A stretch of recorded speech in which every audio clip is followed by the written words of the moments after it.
कल तक तो सब बोल रहे थे कि 10 पे फोकस करो, आज रिजल्ट आने वाला है और सब बोल रहे हैं कि बेटा कॉमर्स ले लो।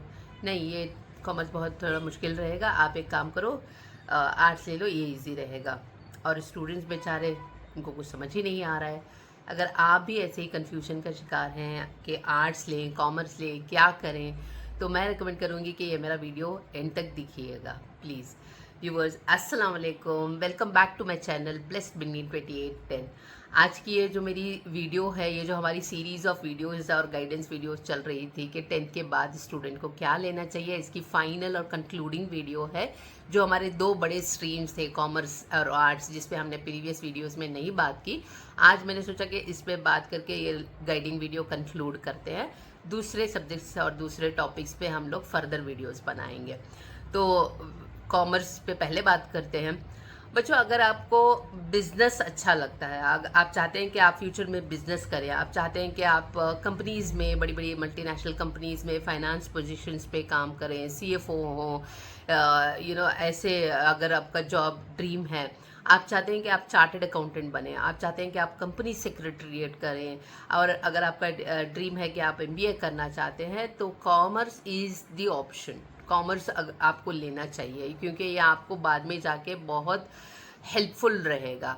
जो नॉन कॉमर्स बैकग्राउंड से आते हैं वो भी सक्सीड कर पाए हैं, ऐसा है कि ऐसा नहीं है कि नहीं कर पाए हैं, बट उनकी स्ट्रगल, उनका अपना एक स्टोरी है। बट अगर आप शुरू से ही आपका इंटरेस्ट है, आपको नंबर्स अच्छे लगते हैं, आपको फाइनेंस, अकाउंट्स, ये सब बहुत ही इंटरेस्टिंग लगता है, तो I would highly recommend that कि आप 10 के बाद कॉमर्स को ऑप्ट करिए। अडॉप्ट नहीं करते हैं, ऑप्ट करते हैं, सॉरी। तो दूसरा हमारा जो ये आता है, जो फाइनल फाइनल फाइनल हमारा एक ये पोर्टफोलियो बचा है जिसके ऊपर हमें बात करनी है, वो है आर्ट्स। जिसको कॉमन मिथ इसके अतराफ यही है कि आप तो वीक हैं, आप तो ज़िंदगी में कुछ कर नहीं सकते, एक बैचलर्स डिग्री के नाम पर आपको लेनी है, तो चलिए आप ना आर्ट्स कर लीजिए, ये इजी भी रहेगा, एक बैचलर्स डिग्री भी मिल जाएगी, और कभी कुछ ज़रूरत पड़ी तो टीचिंग वीचिंग का कुछ कर लेंगे। वेरी वेरी वेरी मतलब बहुत ही गलत अप्रोच में आर्ट्स को मतलब स्टूडेंट्स के सामने रखा जाता है। बच्चों, अगर आप देखेंगे ना, टॉप के जो यूपीएस है, मतलब आईएएस ऑफिसर्स हैं, जिन्होंने यूपीएससी किया है, आईएएस किया है, इनकी पहली पसंद, इनका पहला ऑप्शन आर्ट्स रहता है। और अब बहुत ही कॉमन अगर मैं एग्जांपल दूं, तो मैं दूंगी हमारे जो प्रीवियस, हमारे फॉर्मर एक्स प्राइम मिनिस्टर थे, डॉक्टर मनमोहन सिंह, जिन्होंने इकोनॉमिक्स में पढ़ाई की, बैचलर्स डिग्री हासिल की, और उसके बाद में उन्होंने पीएचडी भी की। कैसे उनके इकोनॉमिक रिफॉर्म डिसीशंस, लिबरलाइजेशंस को लेके जो भी उन्होंने किया, आज भी उसका इम्पैक्ट है, पॉजिटिव इम्पैक्ट है इंडियन इकोनॉमी के ऊपर। और आपने आई थिंक अभी देखा होगा कि इकोनॉमी को लेके कितने सारे नेगेटिव बातें चलती हैं और इनको कैसे याद किया जाता है। तो आर्ट्स इज़ नॉट दैट कि हाँ चलो कुछ भी नहीं करना है, या फिर मेरा इंटरेस्ट नहीं है, सिर्फ नाम के लिए डिग्री करना है तब आर्ट्स लेनी है, नहीं।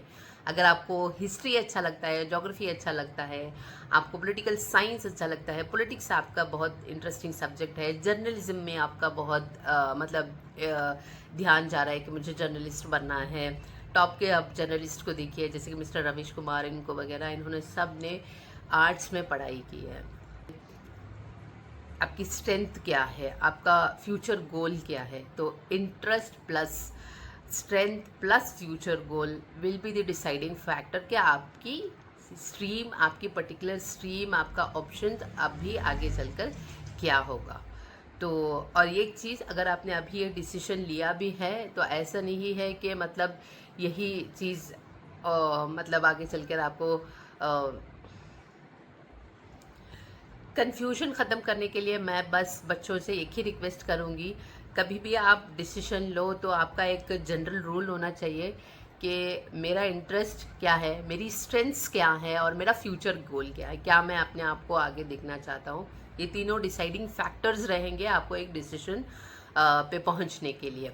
और बच्चों, ये हमेशा याद रखना कि कोई भी स्ट्रीम, कोई भी सब्जेक्ट, कोई भी ऑप्शन अपने आज डिसाइड किया है, वो आपका पूरा फ्यूचर नहीं डिसाइड कर सकती है। पूरा फ्यूचर, पूरी ये अगर आपकी डिसाइड कुछ करेगा तो वो आपका एफर्ट होगा, आपकी कंसिस्टेंसी, आपकी लगन, उस पर्टिकुलर फील्ड में आप कितना मेहनत करते हो उतनी ही कामयाबी पे आपको पहुंचोगे। तो ये सारी चीज़ें होती है जो मतलब डिसाइड करती है। अपना वीडियो कंक्लूड करने से पहले मैं बच्चा कम्युनिटी से और पेरेंट्स से यही कहूँगी कि जो भी आप फैसला लें, आप ऊपर वाले से दुआ करिए कि आपको ना वो सही फ़ैसला लेने की अल्लाह मियाँ समझ अता फ़रमाए और उसमें बरकत दे और उसमें कामयाबी अता फ़रमाइए। चलिए इस वीडियोस को, ये जो सीरीज़ चल रही थी, इसको हम कंक्लूड करते हैं। और फ्यूचर में आप क्या टॉपिक्स या मतलब चीज़ों पे मुझे चाहते हैं कि मैं वीडियोस बनाएं, इसके लिए आप कमेंट ज़रूर करिए। इस चैनल को मैं प्लीज़ रिक्वेस्ट करूँगी कि अपने सर्कल में, अपने फ्रेंड्स में सर्कुलेट कीजिए और सब्सक्राइब कीजिए। Thank you. दुआ में याद रखिए। अल्लाह हाफिज़।